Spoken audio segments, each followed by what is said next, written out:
Hello Power Rangers Lightning Collection fans, and welcome back to Lightning Storm, the series where lightning always strikes twice as we talk about everything that has happened in the past week for the Power Rangers Lightning Collection. They didn't fix it. They did not fix it. So, you know what I'm talking about. You know what we have to talk about here today. So let's not waste any more time, and let's get right on into it.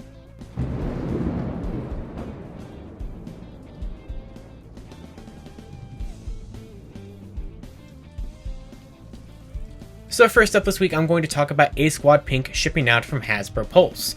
So this was something that we knew was going to be happening around this time. It was originally delayed to like March 1st, and it is a couple of days earlier than March 1st, but Hasbro Pulse has indeed started to ship out the A-Squad Pink Ranger figure in terms of the pre-orders that they had on there to people who ordered it. Now, for whatever reason, and I really don't understand why people thought this way, some people were thinking either A, they were going to, because of the delays, include the corrected helmet for the figure on the figure in the box, or B, the more likely of these two options, and even then I thought it was a stretch, include the little packaged, the little baggie of the replacement helmet in the order automatically, so that way you wouldn't have to contact Hasbro customer care about it. They didn't do either of those things, so you would think that that was something that would be easy for them to do necessarily in terms of the little baggies and the orders, just throw them in there right away, but they did not. So if you do want to get the replacement helmet for the A-Squad Pink Ranger figure and you got the figure from Hasbro Pulse, you're still going to have to go through Hasbro customer care and request the helmet, and of course they will send it to you. It doesn't matter if you ordered it from Hasbro Pulse or if you ordered it from GameStop, because it is a GameStop exclusive figure. It does not matter. I mean, I got mine from Hasbro Pulse UK and they still honored it. They don't care. They just need proof that you own the figure.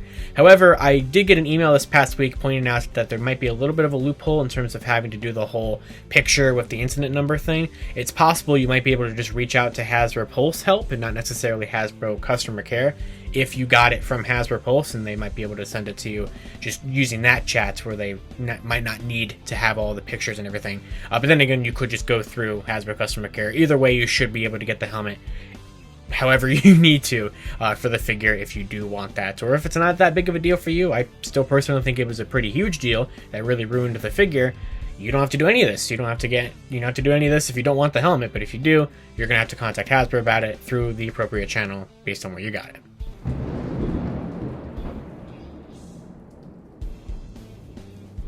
So next up for this week, the biggest story of the whole week, Wave 11 was finally found in stores. I guess not really finally, but it's here. So Wave 11 is now the next release to make it out somewhere, surprisingly actually in the United States. So usually the US gets waves earlier than other stuff, usually exclusives or pop up in other countries and other random stores. But Wave 11 was found at a Walmart in Dallas, Texas. It was then later found in Arizona as well. I'm sure there's been a couple of other sightings. There's already a lot of eBay scalper listings for them, that's for sure. So they've definitely been spotted on a couple different Walmarts and a couple different places. But regardless, the wave is out a lot earlier than Hasbro said it was going to be out, which we all should have known this was coming. I told you guys for months that this is what was going to happen. It's going to continue to happen as well.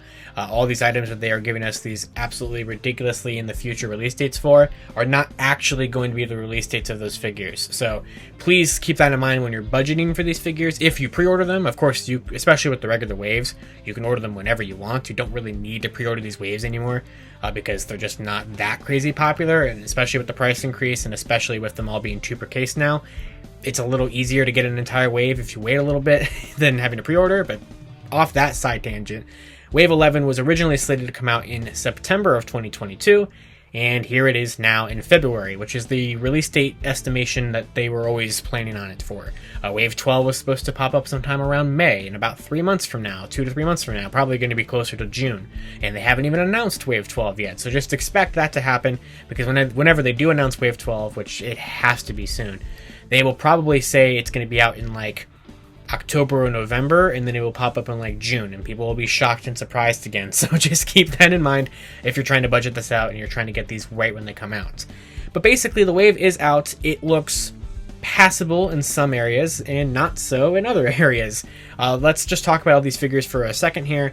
The Zeo cog looks pretty good. It's definitely the one I've seen the least of in terms of people ordering it or buying it if they do find it or whatever. And that could just be because people don't necessarily need the cog. I mean, you need at least one if you want the Tonfas for Zeo Blue. But if you have a lot of the 2-pack or you got just one of the 2-pack and you're good with that, I can see why a lot of people are not picking this one up.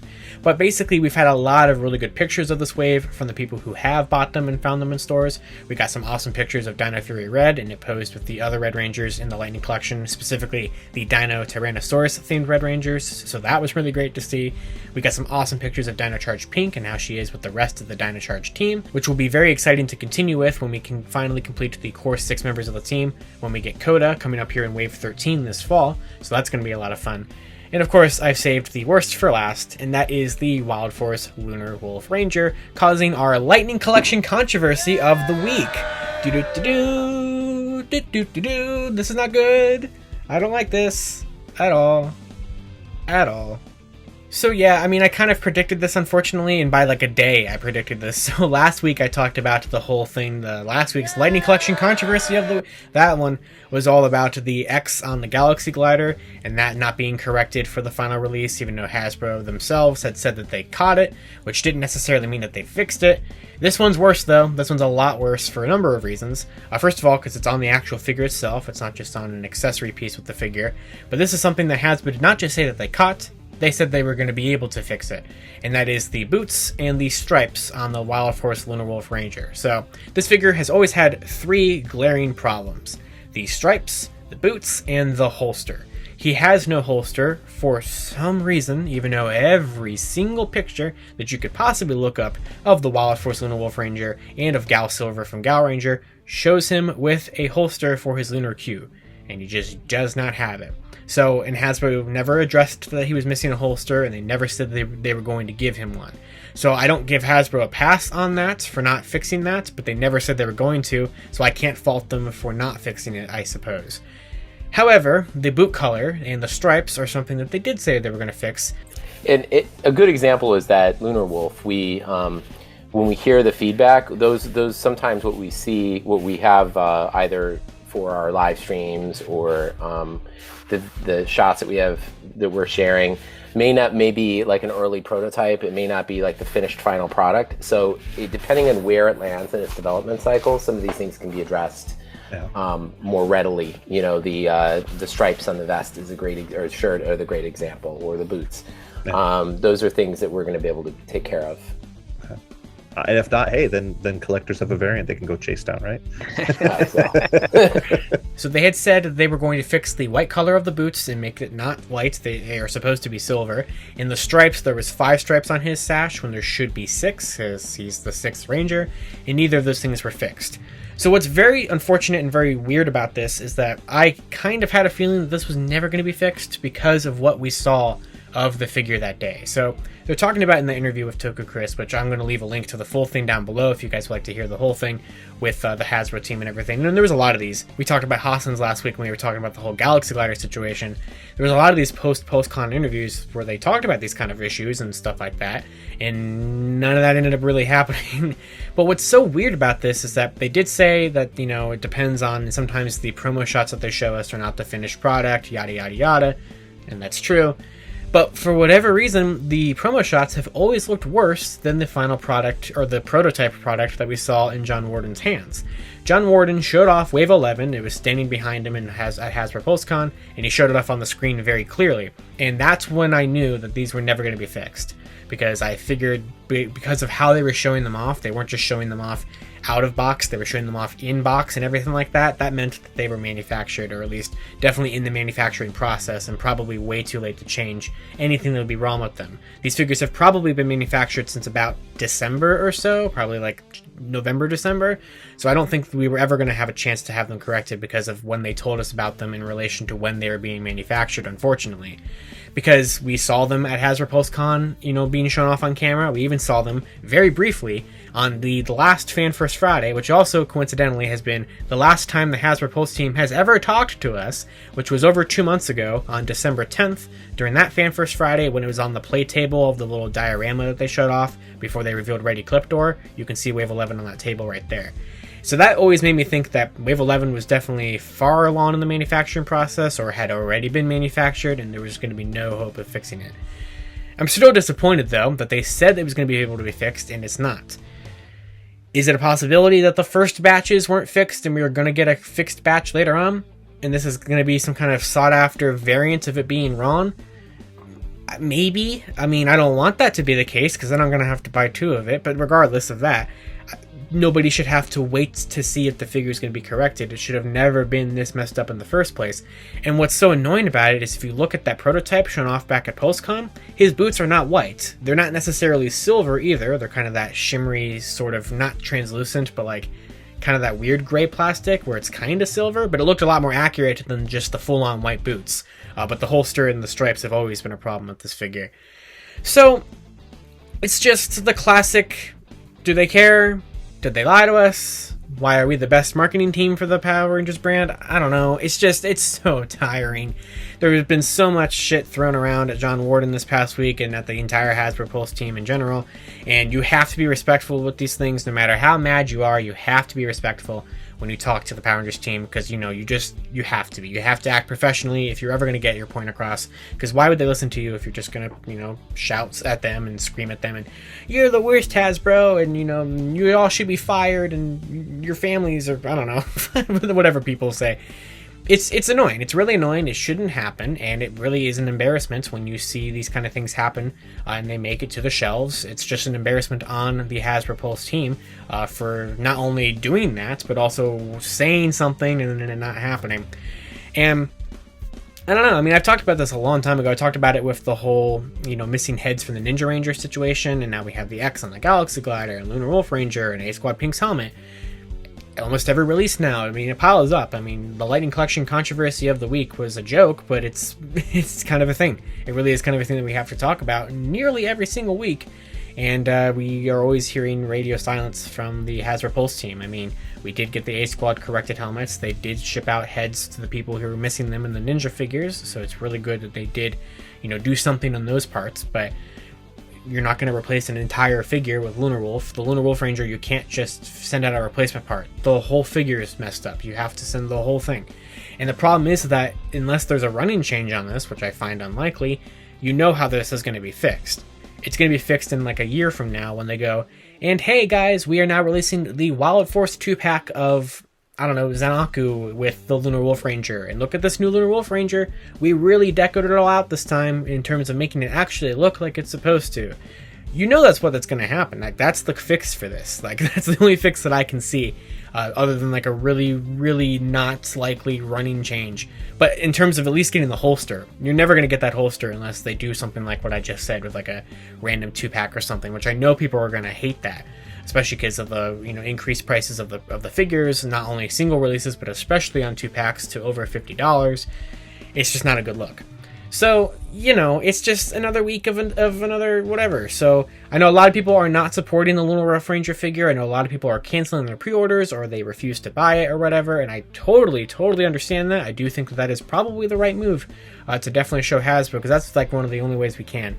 We can respectfully reach out to them on Hasbro Pulse's social media stuff, but really your money and your wallet is what's going to send a message to them, if anything, if that even does that. So it's funny, this past week, and it was as a joke in terms of it in some way, and Hasbro claims to watch fan content, so I always hope that they're watching Lightning Storm. And I saw, or someone pointed it out, I think it was I want to say it was Joshua Aaron Moore, I think, on Twitter, Kentucky Jam, that sounds right, possibly.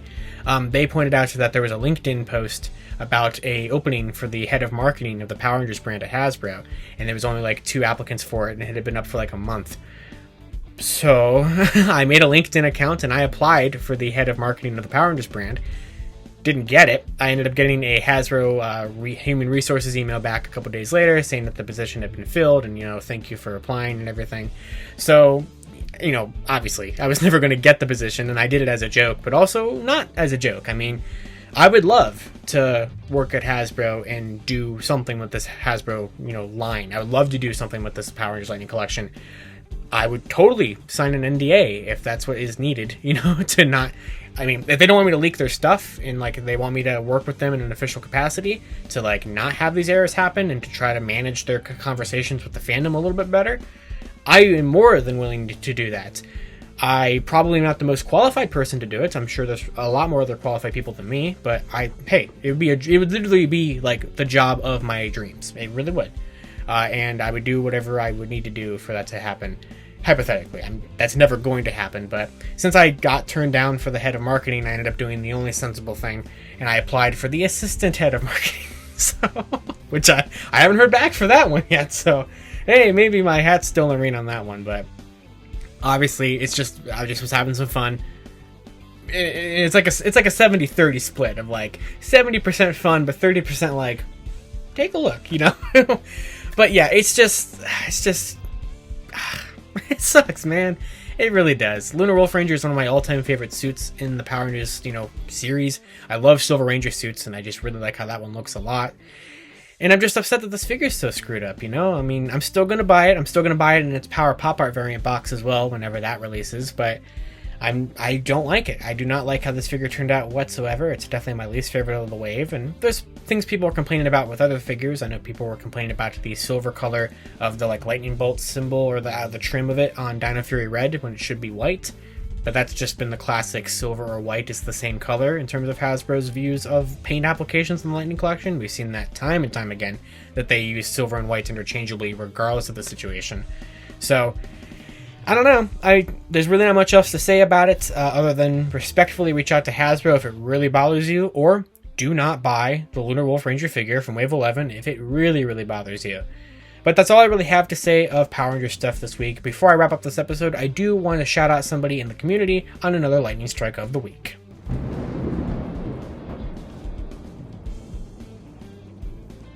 So in this edition of Lightning Strike of the Week, I want to shout out to the YouTuber My Name is Sean for his brand new series, Drawing the Lightning Collection.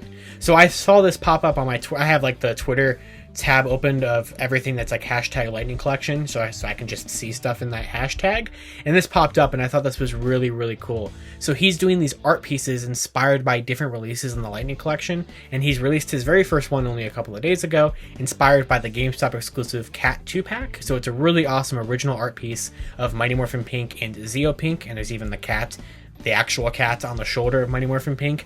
And they say that they're going to do this for all of the Lightning Collection pre-orders that arrive for them. They're going to do these art pieces based off of their releases. So that is really, really cool. The artwork looks awesome, and I think that's a really fun, creative way to celebrate certain releases in the Lightning Collection, to kind of capture what the pack is or what the figure is or something. I cannot wait to see more pieces in this series, and I'm going to leave a link to it in the description below so you guys can check out this episode and any future episodes of Drawing the Lightning Collection. Alright guys, and that's going to do it for this week's episode of Lightning Storm. I would love to hear what you guys have to say down in the comments below about anything I talked about, especially the Lunar Wolf situation with Wave 11 and your opinions on how Hasbro's treating stuff right now.